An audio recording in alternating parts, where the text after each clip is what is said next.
Okay, can everyone see my screen? If you give me a shout here. Is it visible? Yes, I see it. Okay, all right, so if everyone, so there's no problem with video and audio, I hope. So, all right, so our original plan with Bixoteka for today was to talk about discussion essays, discuss both views essays, because today is the day where we do task 2, right? So, all right, let me start by giving real quick some basic information about this question type, and if there is anyone among you who is not familiar with it or who is not good with this type of question, if you have any questions or problems with it, you can, of course, ask it in the chat. In the meantime, I'm going to just give quick information about this. So these question types are like 50% similar to agree-disagree question types, but they are like 50% different. So if you want to compare it to agree-disagree question types, you will start seeing the similarities and differences, okay? So in agree-disagree question types, what they do is usually they give you one statement and they ask you whether you agree with that statement or not. Okay, but here, as you can see, you have two statements. Usually they are given like this. Some people believe and other people believe, right?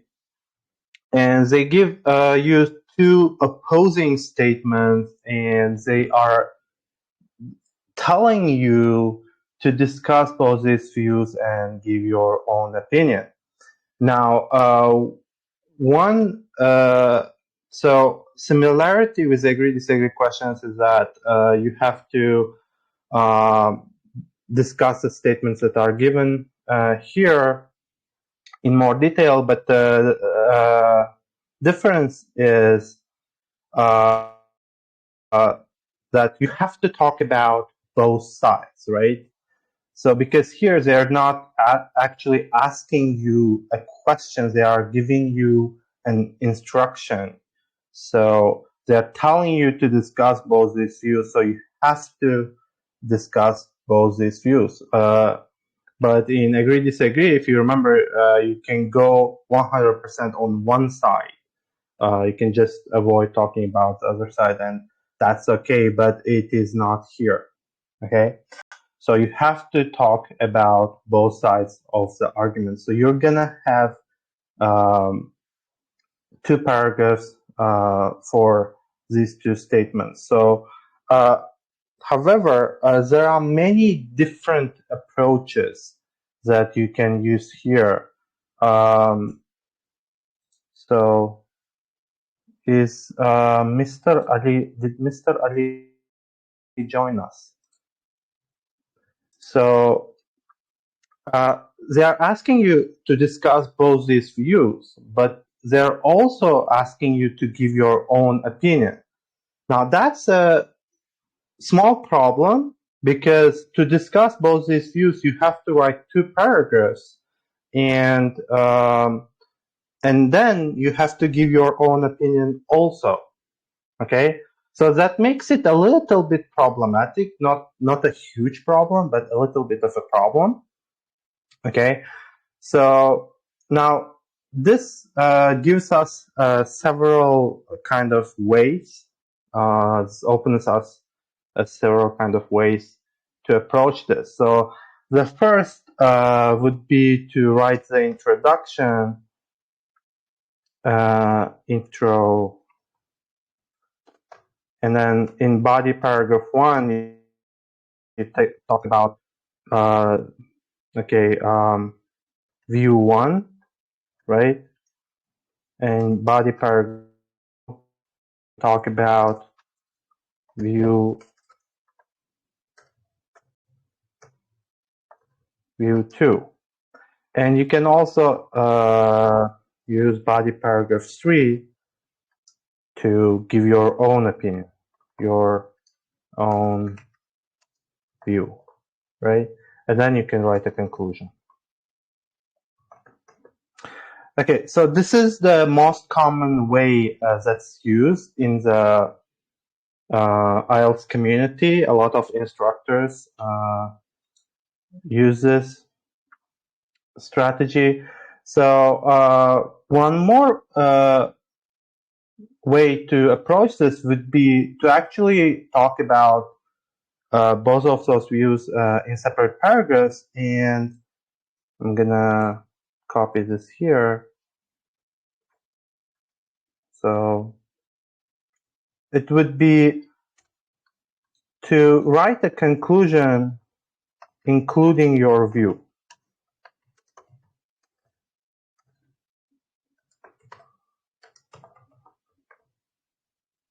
Okay, so just write two body paragraphs and write the conclusion that includes your view. So let's call it method 1. Okay, and let's say method 2.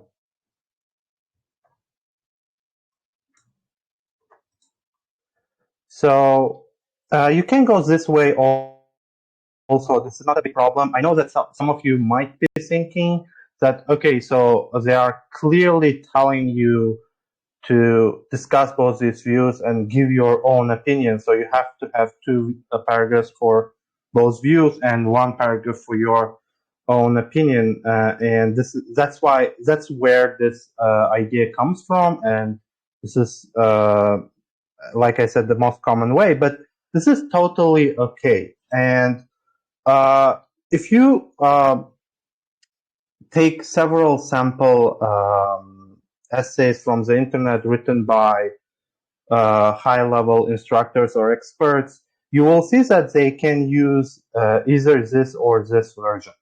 Okay, so the difference is there anyone who can tell me whether there is a difference between these two approaches, or which one we should use and where?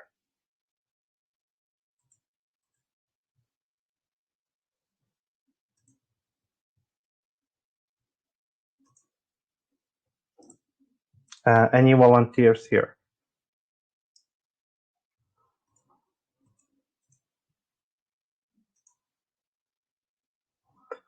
Okay, so the reason why this method could be okay is so let's discuss this realistically. So you're discussing these two views here, view 1 and view 2, right? So when you move to your own opinion, right? Usually, normally, what you would do would be to agree with one of these views, whether it's view 1 or view 2, it doesn't matter, right? You have to agree with one of them. And usually, in the process of agreeing with one of these views, what most students do is they repeat the same idea and same arguments and the same words, right? And what you're basically doing is you're taking this paragraph or taking this paragraph and paraphrasing it as your own opinion. And in my opinion, in my personal opinion, that's not the best way to go. Okay? Of course, for example,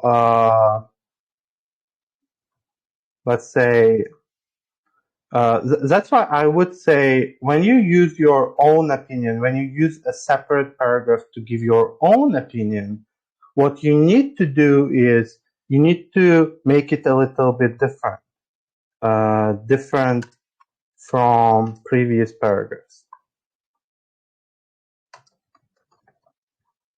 Okay, you can still agree with one of these views, but I would suggest maybe using different arguments, right? For example, let's say children should be banned from using their phones, right? So you might be in body paragraph 2, so you might say that the reason why they should be banned is these phones, they distract students, right? They distract students during the classes. So that's one argument.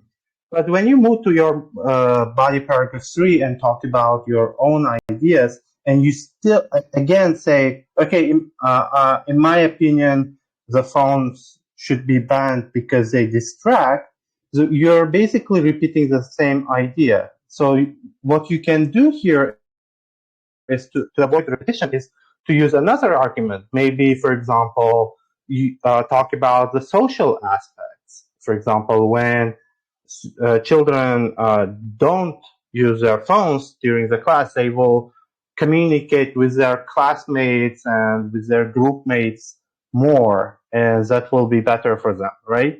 So you can still agree, and what you need to do is use a different argument maybe, or phrase your argument differently at least. This paragraph should not say the same thing as one of these paragraphs. Now, the thing is, if you can't come up with a different idea, you can use this structure, and you can just talk about both of these arguments objectively, right? Objectively meaning that you don't add your own opinion, you don't speak personally, you just discuss both sides. And in conclusion, you can just say, these both arguments, they are good, they have strong arguments, but I personally agree with this side. Right? You can just add one sentence in your introduction just to satisfy this criteria here that says, give your own opinion, yes? So that's what you can do. And method 3, I would say, method 3 is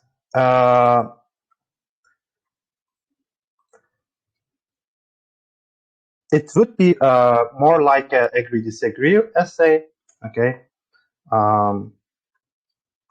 Intro and body paragraph 1, let's say view 1 plus refutation, okay? And then you can say body paragraph 2, view 2, and then you should make it clear that it is your clear that you agree with this. And then you can write a conclusion. So this one would look a lot like a agree-disagree essay, where you would talk about one side and give refutation. And refutation, or like we say concession or rebuttal or whatever, okay? So I hope you guys know this or remember this, because we talked about it several times throughout the classes with Bexoteka. So basically what you do is here, you discuss this side and you discuss why this is good, and you give kind of a counter argument, right? Counter argument saying that, yeah, this is good, but we also have arguments against this. So you move here like this. So these are, I think, the methods that I've seen being used, and I've personally used all of these methods, and every time I do the essays turn out okay.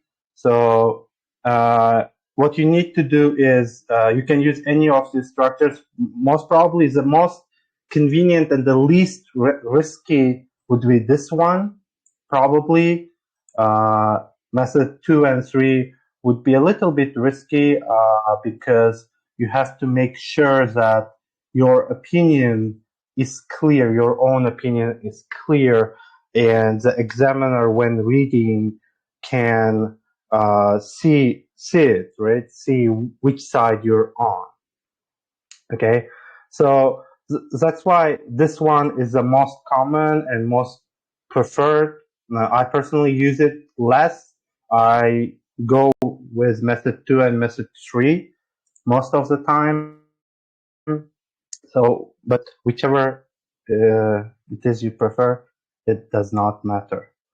Okay, so any questions about these structures here? So do we have any questions? Yeah, mostly English examiners recommend 2 bodies and a conclusion. Yeah, that's true. 2 bodies are mostly recommended, but here, as you can see, as I explained, like 2 views, you know, you have to discuss separately and then give your own opinion. So that's why some people go with this. Okay, all right. Now, coming back to the specific question itself, let's take it and put it here. Okay. Some people believe that children should be banned from using their phones during the school day. Others believe that children should be allowed to use their phones. Discuss both views and give your own opinion. All right. Okay. Now, first of all, let's discuss the arguments that we might have. Why do you think children should be or should not be banned from using their phones during the day? If anyone has ideas here, you can just unmute yourself and speak, or you can just write it in the chat.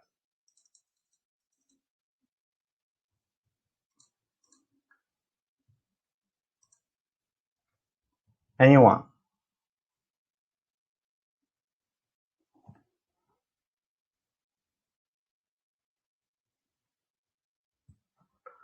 So, like we said,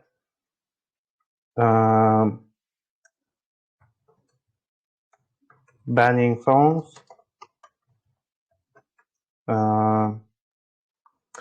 So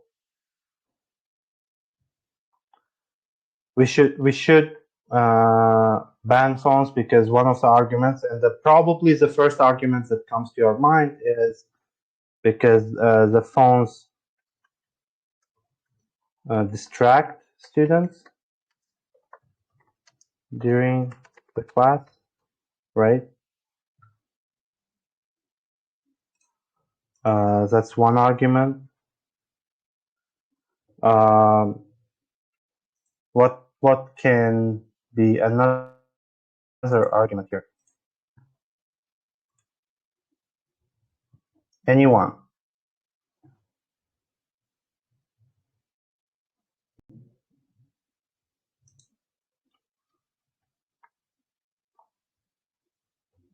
Let's see.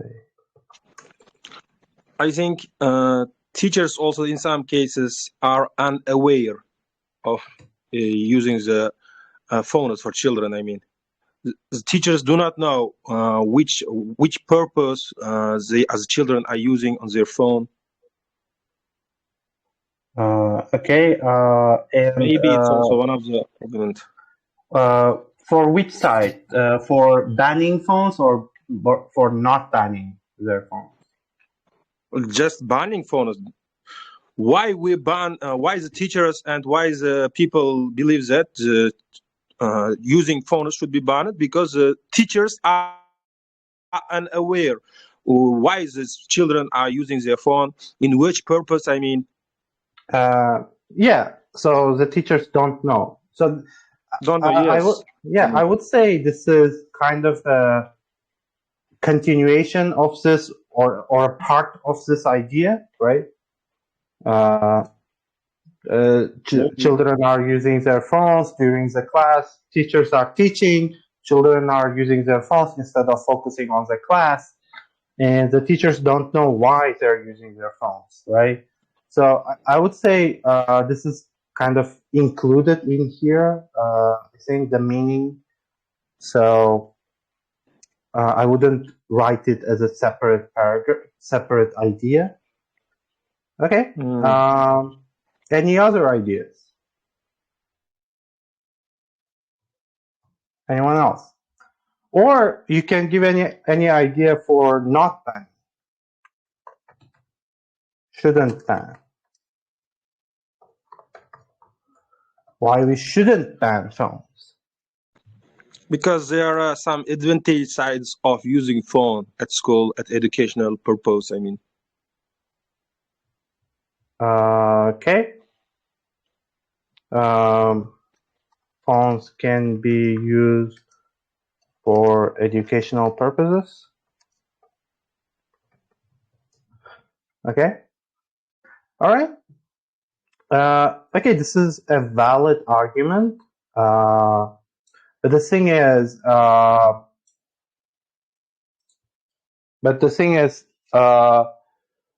they can be used for educational purposes, but we need to ask ourselves, do children use phones for educational purposes? So that's the questions that you need to ask. Like you can take yourself as an example. For example, we all have smartphones now, and smartphones, with internet, we can access any type of information that we want. But for what purpose do we usually use our phones? Yeah, majority of people use phones to play games, to surf the net, to go to social media. A lot of people don't use it educationally, right? So in reality, although theoretically speaking, right, phones can be used for educational purposes, but in reality, children rarely use them for those purposes. That's why this is a valid argument, but there is also kind of a counter argument here. So that's what we need to keep in mind. So this is 1 and 1 here. Any other arguments here? Okay.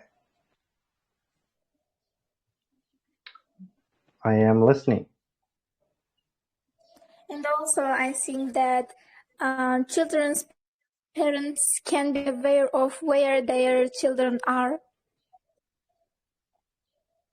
I mean, yeah. Okay. Let's discuss this argument.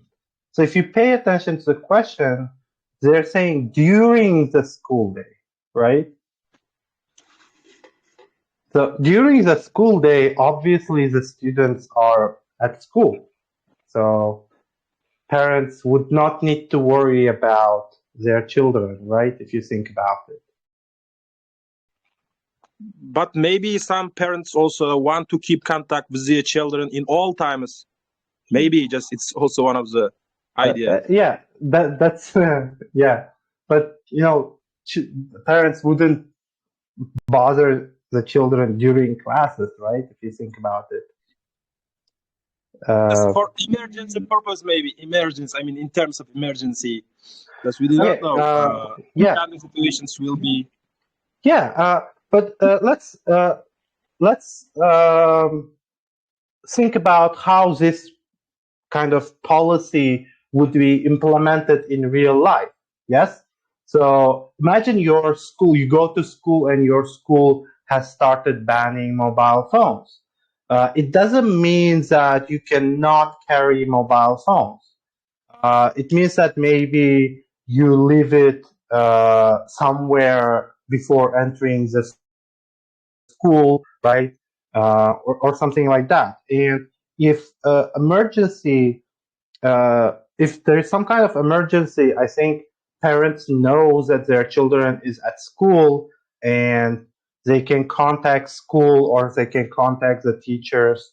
And I think that emergency contact would not be a problem in this kind of situations. I mean, I think, like, I may be wrong. I don't know. Yeah, correct me if I'm wrong, right? So you know that your child is at school, you can just call the school and tell them to call your child. So that way you could contact them, right?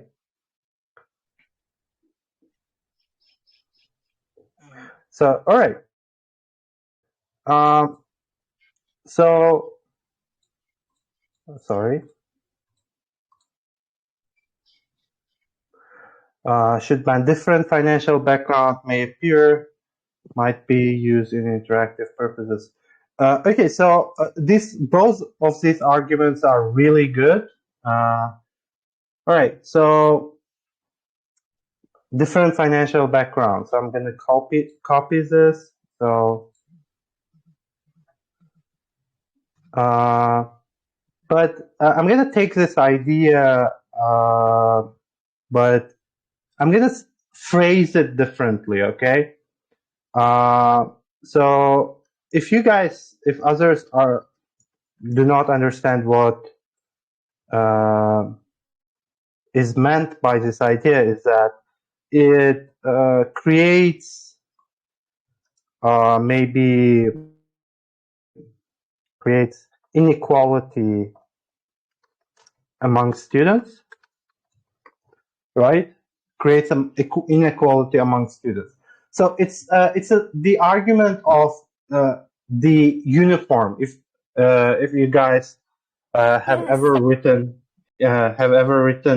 an essay about the uniform, one of the benefits of uniform is that when everyone wears the same uniform, the poorer students do not feel really poor because they are wearing the same thing as the richer students. But if you allow students to wear whatever they want, obviously rich families will buy more expensive, more beautiful clothes for their children, but poorer families will buy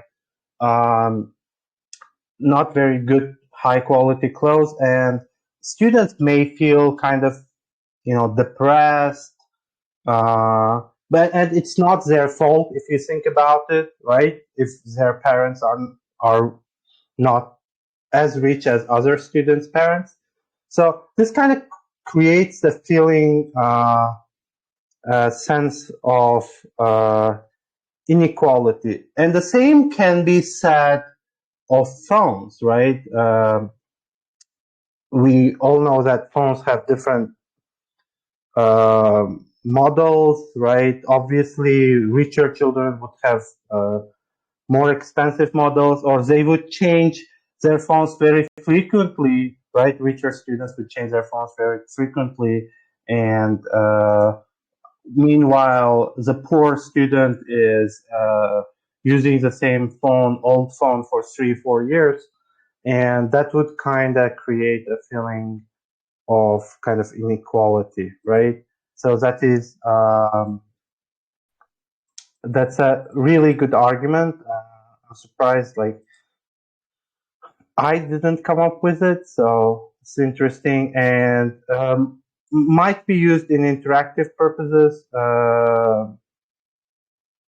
That's also a good argument, but it again for interactive purposes would be like educational purposes, right? So it's kind of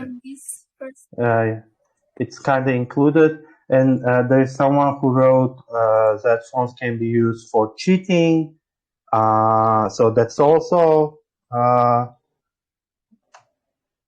an argument, a good argument. can be used for cheating. Used. Okay. This is also a good argument. So I see that you guys are having problems coming up with ideas for not banning phones. So one argument here could be that you know, a lot of students, like if you think about today's generation, right, the students that go to school today, they are born usually like right now it would be 2005, 6, 7 and up, right? So they are what we call, they are digital natives, right? If you guys know this phrase. They are digital natives, which means that they are kind of addicted to their phones. They cannot live without their phones, and they do a lot of tasks with their phones, right? So one argument would be today's children are addicted or maybe like overly attached to their phones, right? So they do a lot of things, like they may take notes or they may record lessons with their phones, right? And this might be useful. Today's children, they use phones for a variety of reasons. They might use them as a calculator in math classes instead of using an actual calculator, right? So it would be kind of difficult for a child that grew up with a smartphone from a very young age and to go to school and suddenly, right, you cannot use your phone anymore.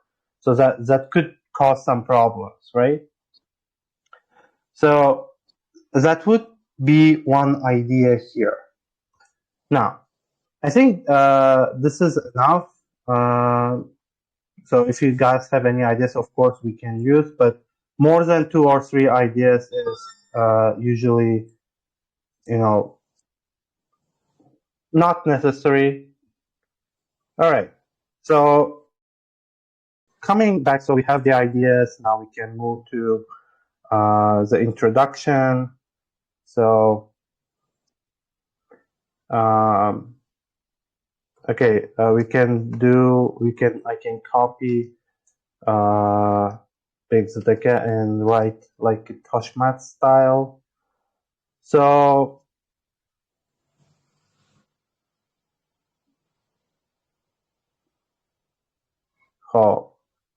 what would Toshmat say?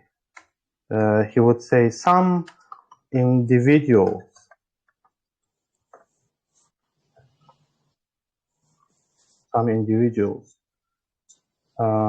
let's say opine that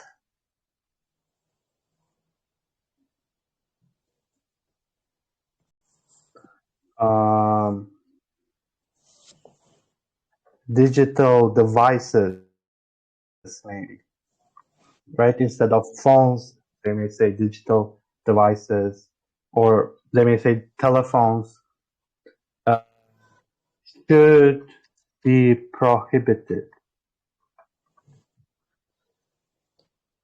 in schools, while others disagree, right? And they may finish this by saying, in this essay, I will discuss both sides.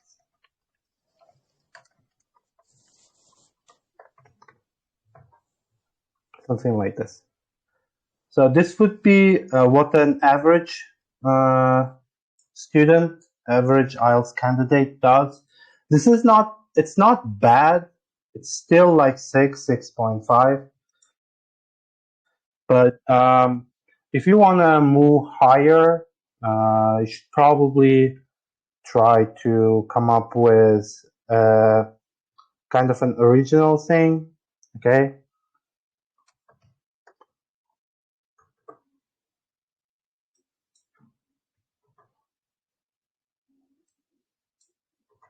By the way, did Mr. Ali join us? Okay, I'm assuming no. So we are used to seeing 3 introductions, usually 4, but today it's gonna be probably 2 only. Okay, so let me explain to you guys what's going on in my head right now.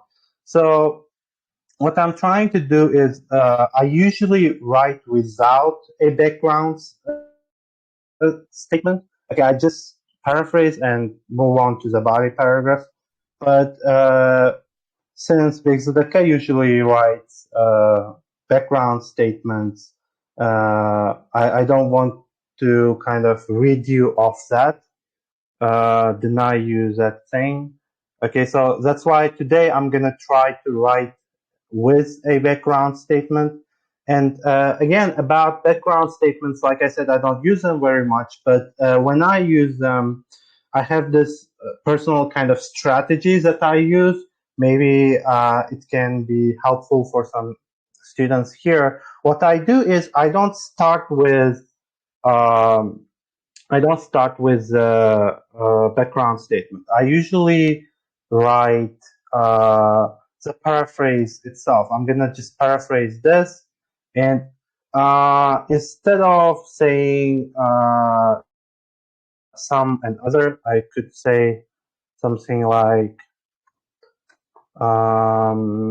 okay, so whether or not is a good structure here, because it's about banning phones or not banning phones. If you look here, if you want to write 2 separate sentences here, you'll have to use the word phones and ban probably repeatedly in both sentences. So if I want to just say whether or not, if I want to start it like this, I would avoid that repetition, right? Whether or not phones, let's say mobile phones, should be banned in schools is a controversial is a good word to use here, and also there's this word contentious. I would personally prefer the word contentious here, but it doesn't matter because they are basically synonyms. So what it means is contentious or controversial. What I'm sure most of you are familiar. What it means is like it has 2 sides, and you know there are a lot of arguments. People have different arguments. Some people are on this side, on side A, and some people are on side B. So that means it's a controversial, contentious issue, right? So this would be my paraphrase. Now, the reason why I usually write the paraphrase first, even when I want to use a background statement, is that usually the most common problem with the background statement is that students write a background statement and it's not actually connected to their essay, to the question, okay? So that is why if I just paraphrase the question first here and write it down, and whatever I write before this, it will be easier for me to avoid like writing an irrelevant, non-connected kind of sentence, okay? That's why I just like to write this first, and then I can write the background statement. So the background statement should be such a statement that would logically bring the conversation to this idea, okay? So when you read the background statement and this statement, they should be logically connected. So what I can say here is, okay, so we're talking about the word digital natives. So I can say today's children are digital natives. And smart, okay, let's say phones are an essential part of their lives. Okay. And then I can say therefore here. And then now if you read these two sentences, you can see that this statement kind of brings the conversation logically to this statement. And this therefore helps a lot, right? You know, since phones are an important part of children's lives, you know, whether or not we should ban is a controversial issue, okay? If it was not an important part of children's lives, it would not be a controversial issue, right? If you think about it, and that's how I kind of make sure that my background statement and my actual kind of topic introduction statement are logically connected. Okay, of course I could use probably, okay, R is kind of too simple, maybe say grew up as, let's say today's children grew up as digital natives. Children. So I need to kind of connect it to school. Children is too general. So maybe school children. Okay. School children. Okay. I can say actually school goers. I think it's with a hyphen here. Schoolgoers. Okay, today's schoolgoers grew up as digital natives, and phones are an essential part of their lives. Therefore, whether or not mobile phones should be banned in schools is a contentious issue. I'm gonna just delete this controversial here. Contentious issue. Okay. So I'm gonna say in the following paragraphs. Yeah, I'm gonna copy a little bit from Tashmat here. I will discuss both sides of the argument. Okay, personally, so these are all good ideas here, but personally I would say yes. Almost everyone would say yes, we should ban phones.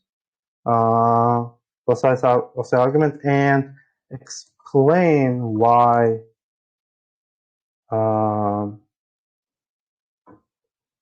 okay,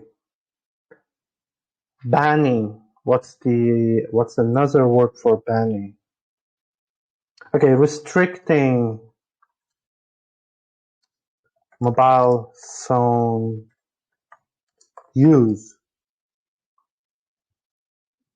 during school hours is a good idea.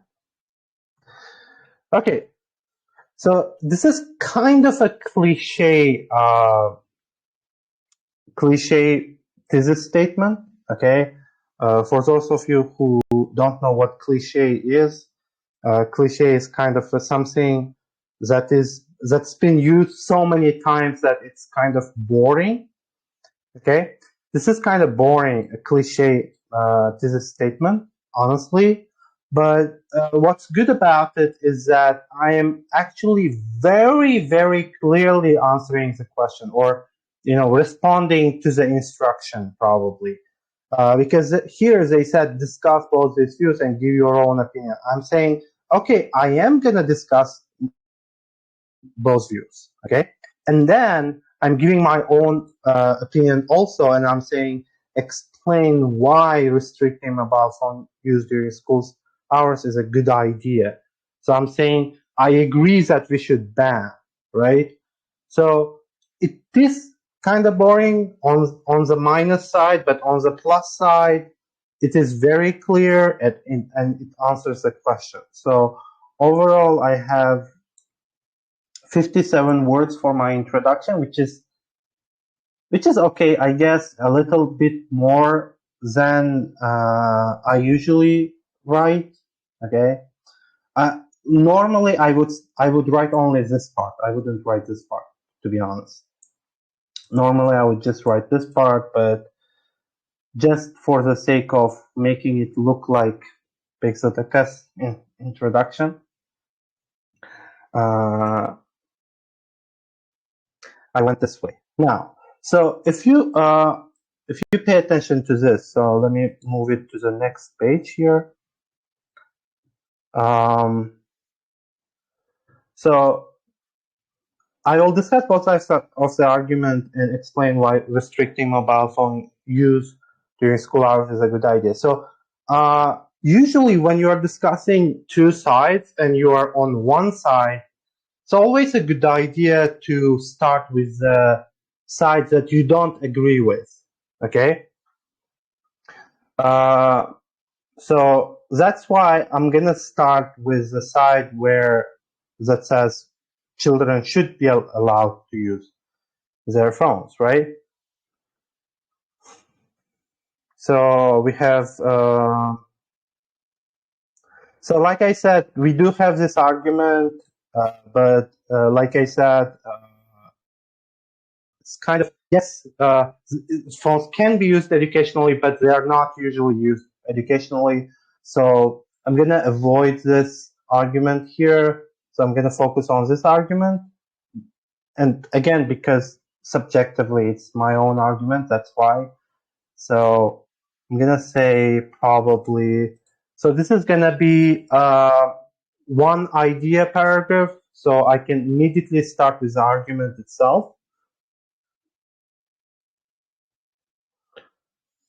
Okay. All right. Just, can I ask a question? Yeah. Is it important? Which point should we start? I mean, from disagree point or agree point? It's not that much important. Okay, it's not very important. But the thing is, your paragraphs should follow a logical progression. Okay, and I have this plan in my head right now, and for that plan, it's better to start with the opposing side. Okay, and personally, I always start with the opposing side. Okay, because this is not a rule for IELTS writing, but the rule of writing in general is that your own argument should be closer to the conclusion. Okay, so at the university level, if you guys go to university, go to kind of English-speaking university, and you usually take this subject called academic English, okay? And in academic English, they teach you to write academic essays, and in those essays, they usually teach you that your own argument should be connected to your conclusion. It should be close to your conclusion.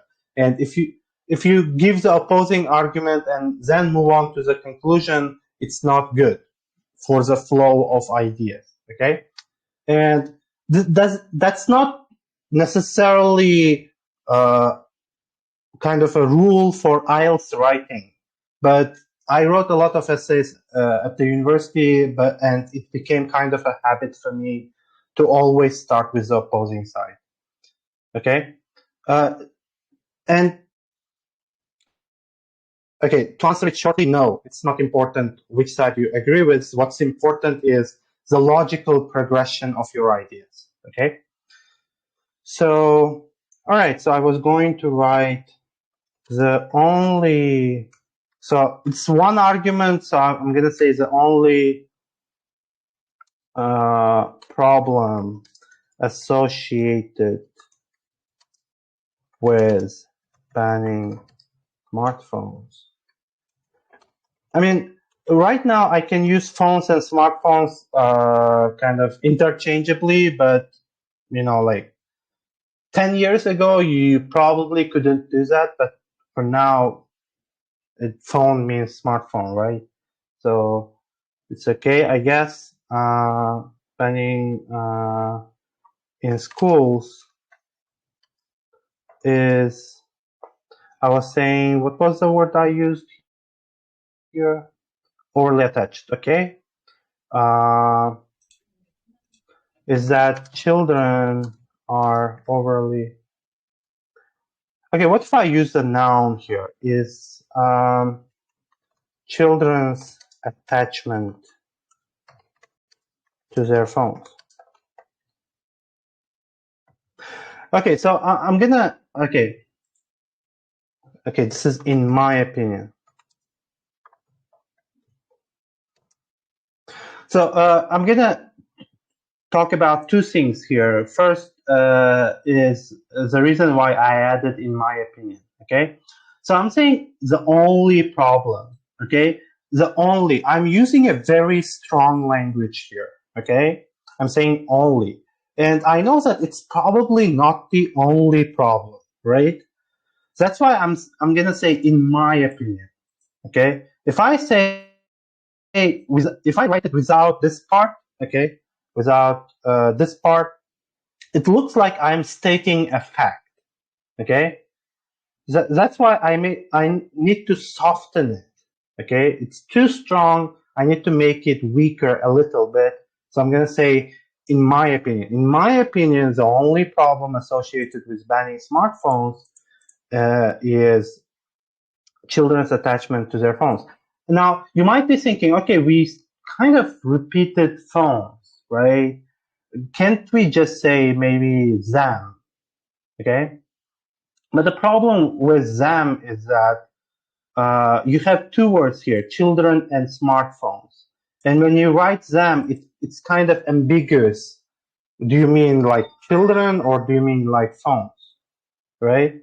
Of course, you might be thinking logically, of course it's phones, but in writing, we need to be 100% sure, and we shouldn't leave room for misinterpretation, right? Like, don't leave room for misinterpretation.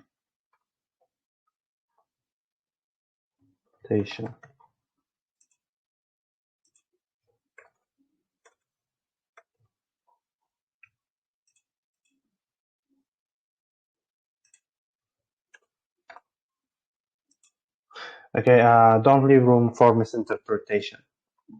So don't kind of force the reader think like, does it mean children or does it mean phones, right? That's why repeating the word phone here is better than just saying them, okay? All right, so this is the argument. So this is a topic sentence that I have. And since it's a one idea topic sentence, I can just start with the argument itself. Now I need to develop it, okay? So I need to explain why children are so addicted, so attached to their phones, right? Okay. So here is a nice structure. Having been raised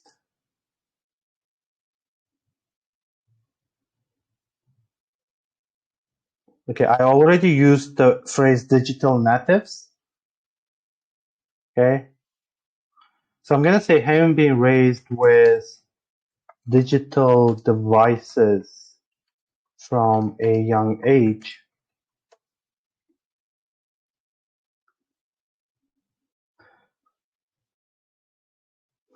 Children, what's a good synonym for children?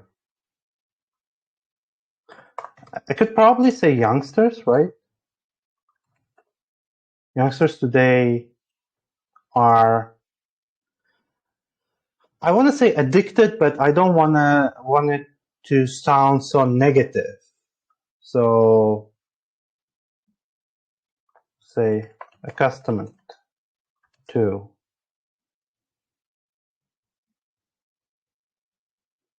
Having been raised. So I think a better tense here would be have become accustomed to.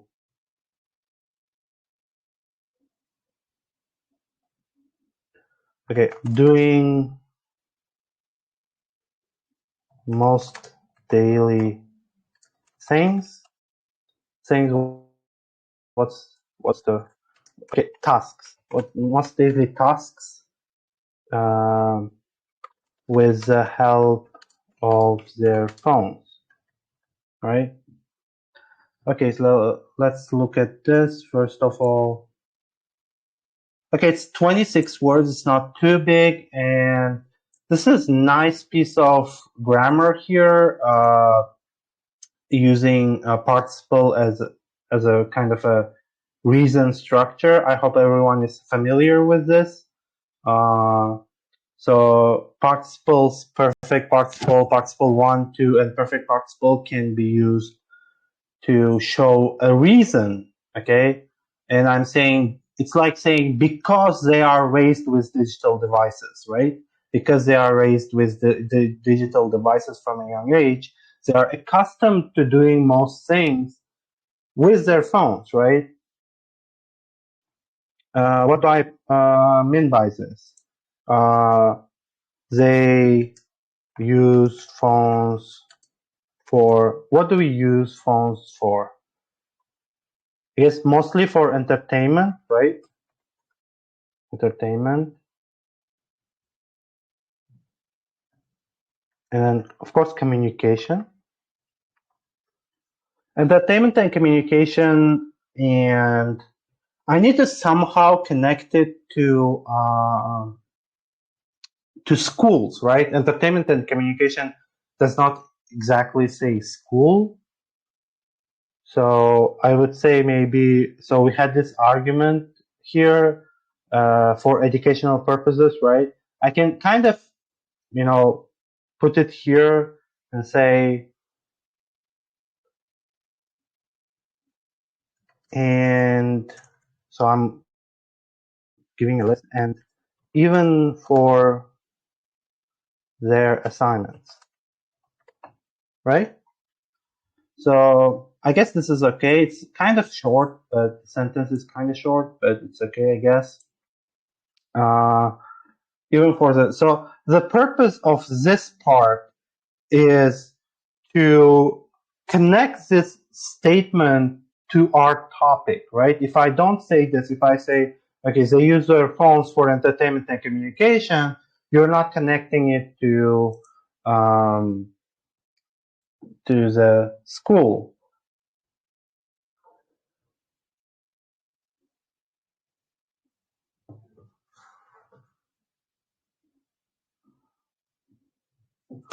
Okay, taking away their phones,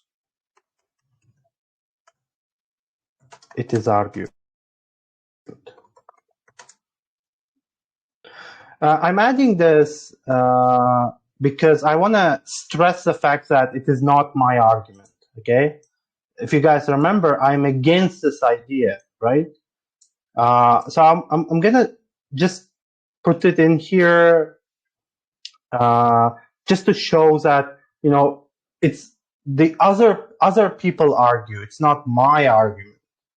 Taking away their phones, it's argued. Not only makes it difficult to function properly, but also may adversely affect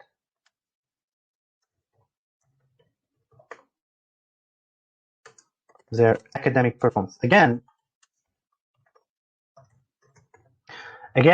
I can finish the statement here, okay? But the thing is, I need to connect it to schools, to the topic. That's why I added this part, and may adversely affect there. It's not like 100%, right?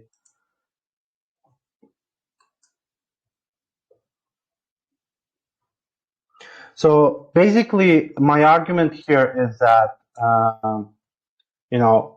children are addicted to their phones and they cannot live without them. And if you take away their phones, it will be very difficult for them to live, like life in general, not only the school, but life in general will be very difficult for them. So that's my argument here. And I want to say maybe, so what I'm going to do is I'm going to follow this structure here. So I'm going to give the first view, and I'm going to make it clear that it's not my argument. This view is not my argument. And then I'm going to give a refutation. Okay? So the reason I added it was to make it clear that it's not my argument. Now, I will move on to refutation. I'm going to say, however, I would argue that, so what would I argue? Okay, I would argue that these problems are temporary and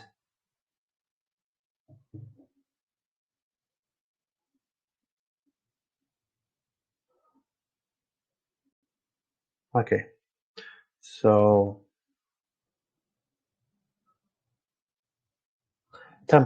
if it's temporary and students would adjust quickly if their schools banned phones. Okay, so what I'm saying is, okay, yes, children are kind of addicted to their phones, but if their schools ban, maybe like in the beginning it would be a little bit problematic, but children will get used to it. Children often do. The children can adjust to anything. So it would be maybe a couple of months they would have a difficulty, and then they would adjust. So it's not a kind of, it is a problem, but it's not really a big problem, right?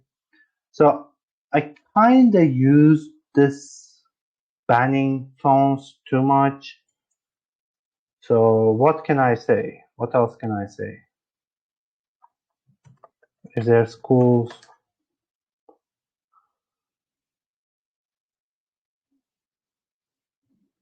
have a no phones policy, okay?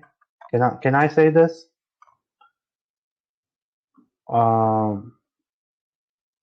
Okay, what if I say adopt a no phones policy? Okay, however, I would argue that these problems are temporary and students would adjust quickly if their schools adopt a no phones policy. Okay, this looks good. So what I did in this paragraph here is that I first introduced this argument and I made it clear that this is not my argument. Although I did use, in my opinion, in the beginning, but I was referring to the problem with banning smartphones, right? And then if you pay attention here to this part, I didn't really include myself in here. And in this part, I even made it clear that, it's argued by other people, not me, right? And then I gave this refutation saying that,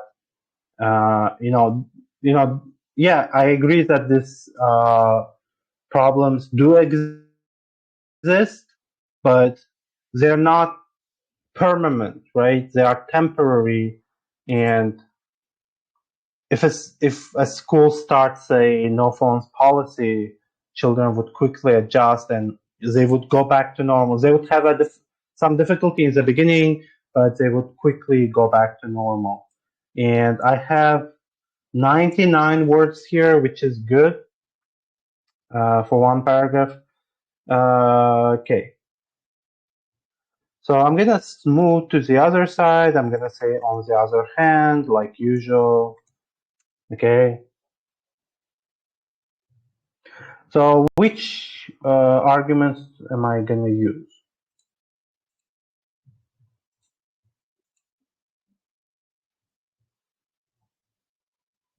If you guys remember, I also had this argument here for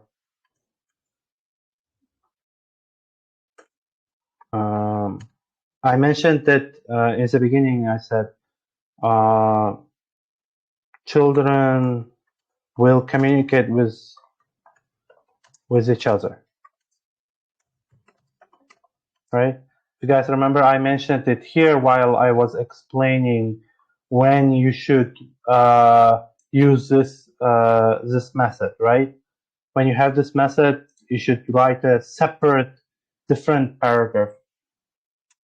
So yeah. So I'm gonna take this idea because this is the first idea that comes to any person's mind. Okay. I really love this idea, but I'm worried about the connection here with my first idea. It's a great idea though, so I'm kind of torn here between 2 and 4.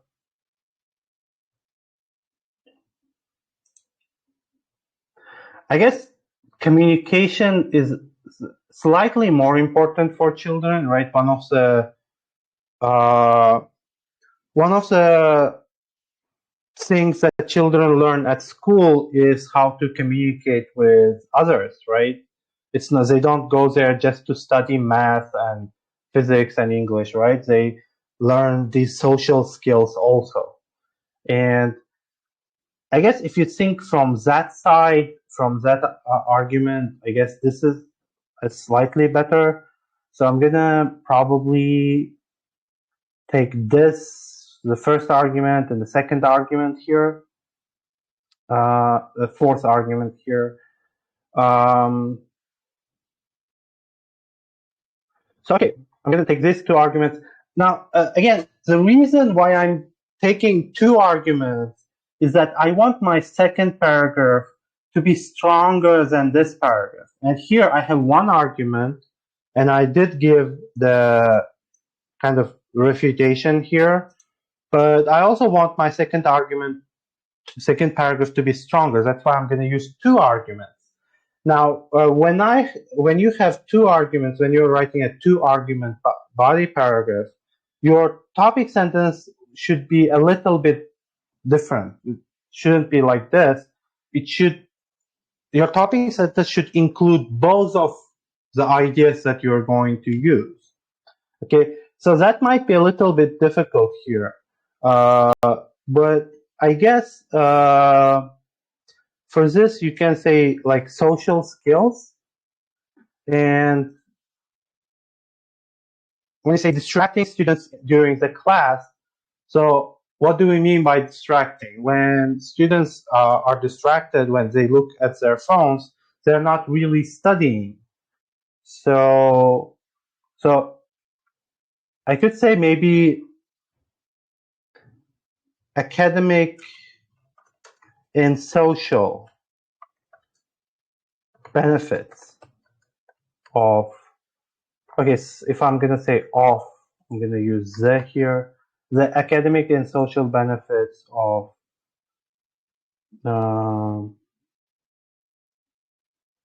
okay, so I'm going to repeat it. There's no other way. Banning phones during the school day. If I don't say during, it's important that I say during the school day here, because if I don't, it would be like, it would sound like we're banning phones, forever. So I have to say this again. It is a repetition, but I have no other way around it. So I have to mention this part. And would be. So the reason that I'm saying would be is it's not real yet, right? Maybe some schools have it, but most schools don't have a no phones policy. So it's for now it's not real. That's why I'm saying would be. Would be. I need an adjective here. Would be big.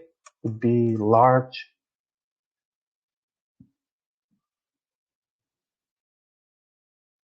Okay. What if I say immense?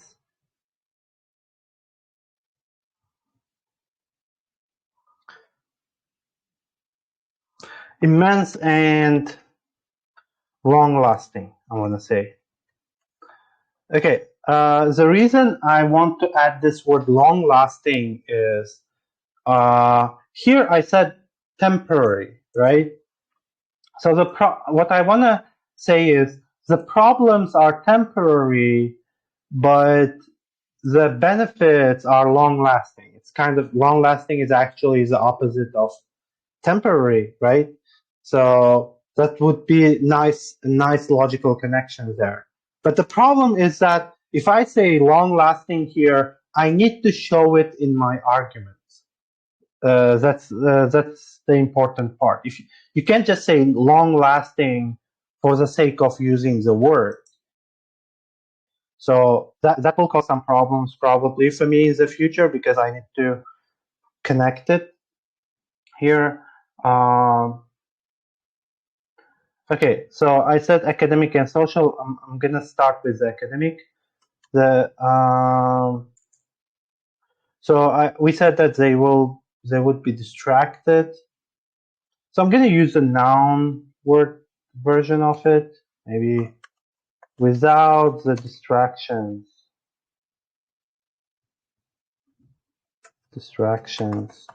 of their phones. Students would be able to focus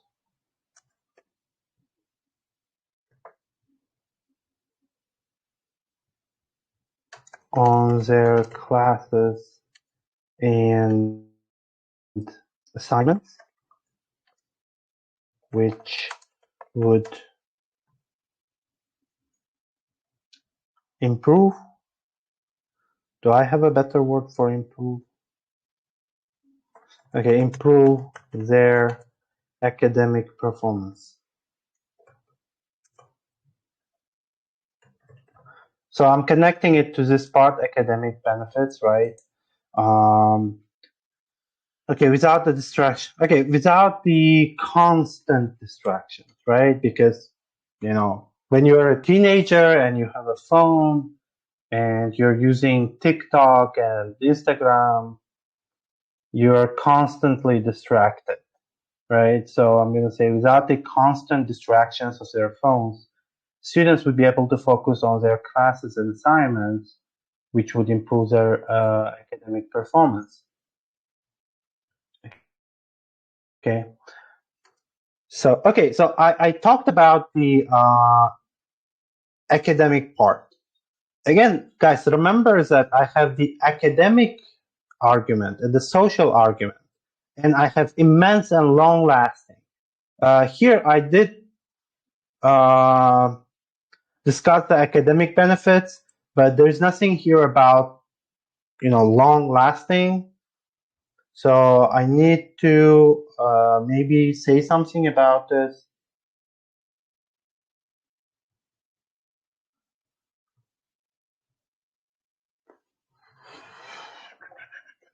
Okay, so in the long term,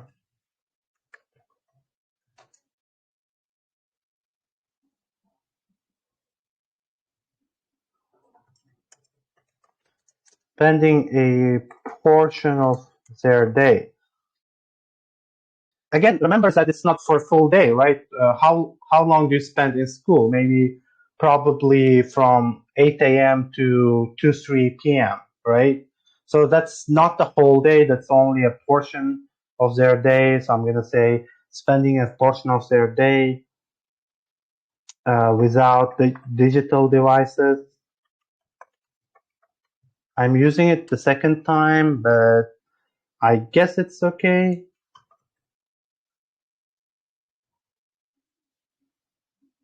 Okay. Would help them, okay, children, prevent attention span problems that most people struggle with nowadays. Okay, so this is so the problem is it's not very connected to the previous sentence. So these two statements, this one and this one, are not really logically connected. That's one problem for my coherence and cohesion, but both of them are in general talk about academic things, so I guess it's okay. So I'm not expecting band 9 from this essay, so I think it's okay. Again, attention span problems. Do you guys understand what attention span is? Who can explain what attention span is? Anyone?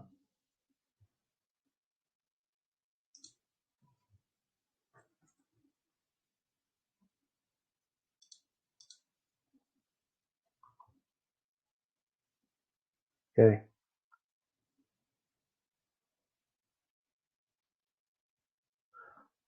Okay, attention span. So attention span is basically how long you can keep your attention on a given task, right? So let's imagine you start reading a book, okay? How long can you go without distracting yourself, like non-stop reading? Or let's say you started like doing homework. How long can you keep doing homework without, doing anything else? Okay, without taking a break, completely focus on something. And that's attention span. And research shows that the attention span of today's children is very, very, very short. Okay, compared to previous generations. A lot of students, a lot of teenagers that I teach personally, they cannot focus on something. So I think it's a big problem.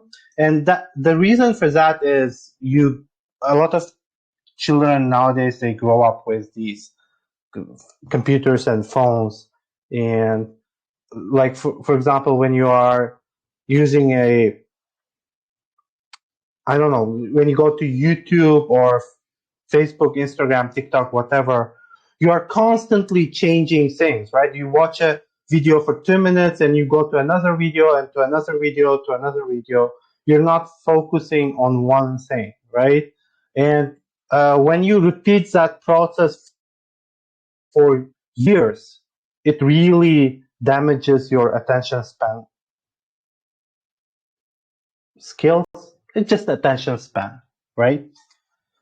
So yeah, I guess this would be enough. Again, the cohesion here is not really great, but it's okay. I'm gonna move on to the social benefits. I'm gonna say from a social perspective.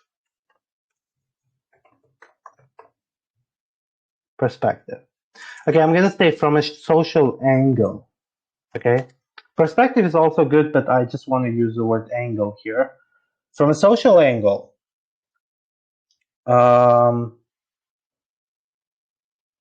we said that if they don't have, okay, not having their phones with them, not having their phones with them, okay, on hand, okay, not having their phones on hand would force children to communicate with their peers.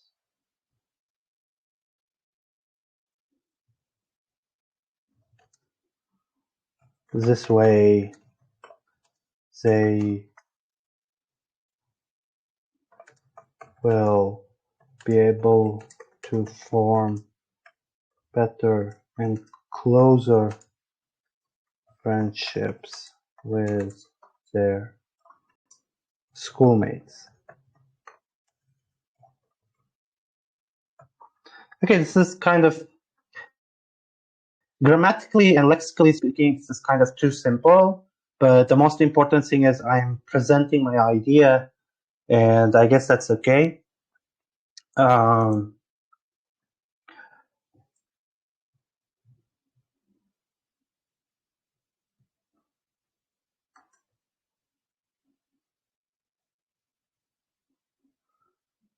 Okay, it would also improve their communication skills.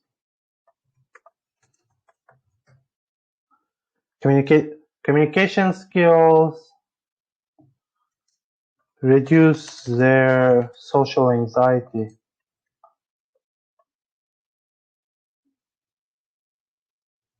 And prevent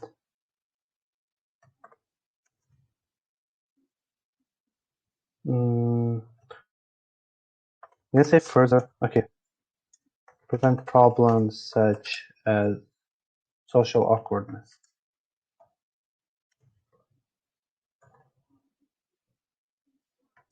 Which are becoming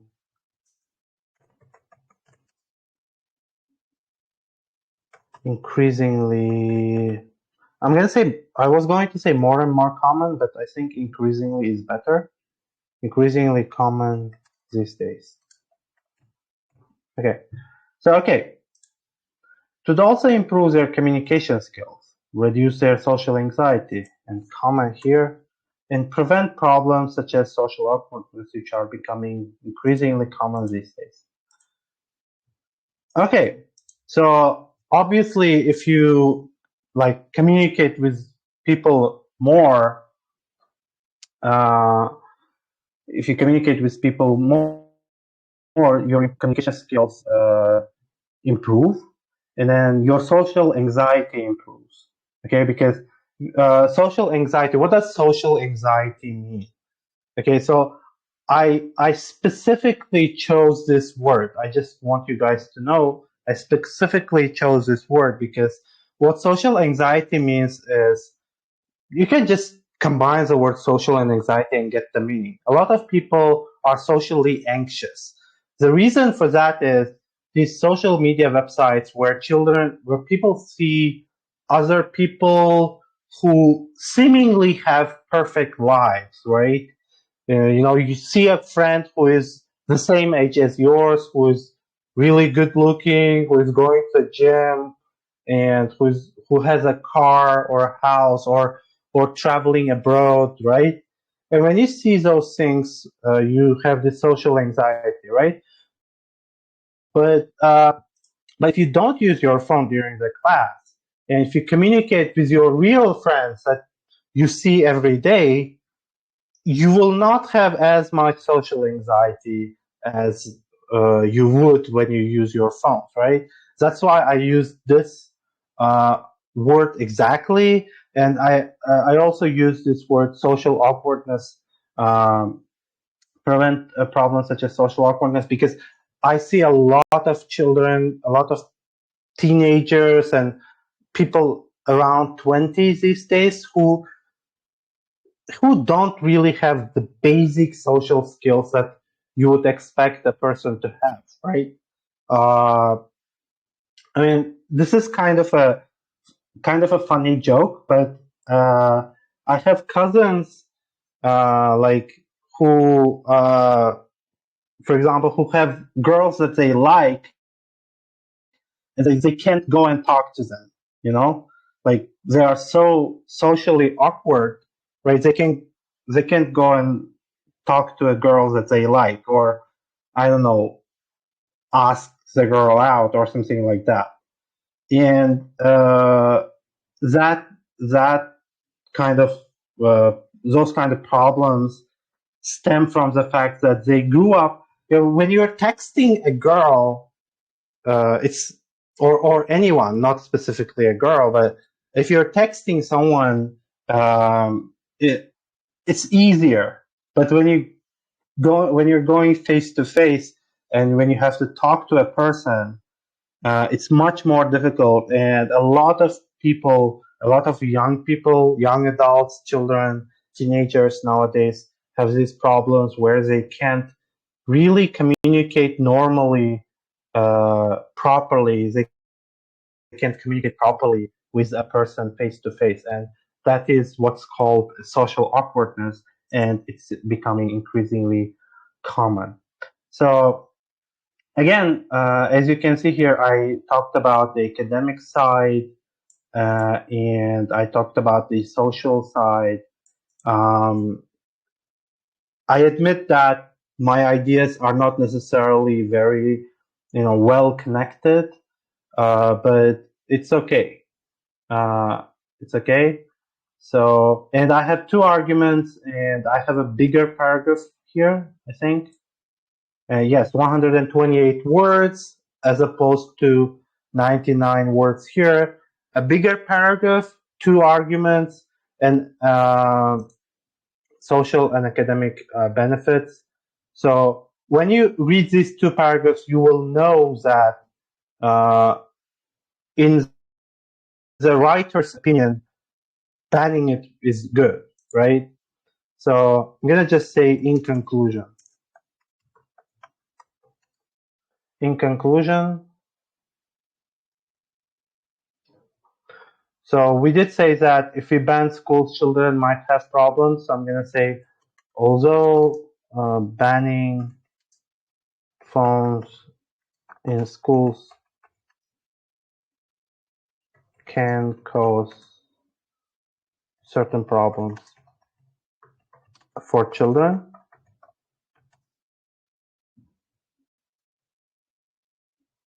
I strongly believe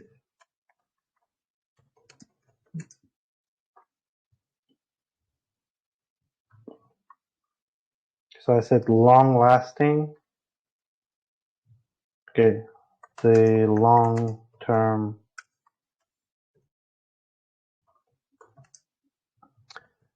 I can't really paraphrase academic and social. They don't really have good synonyms. Advantages of such a policy, instead of repeating banning phones, I'm gonna say just such a policy will. Okay.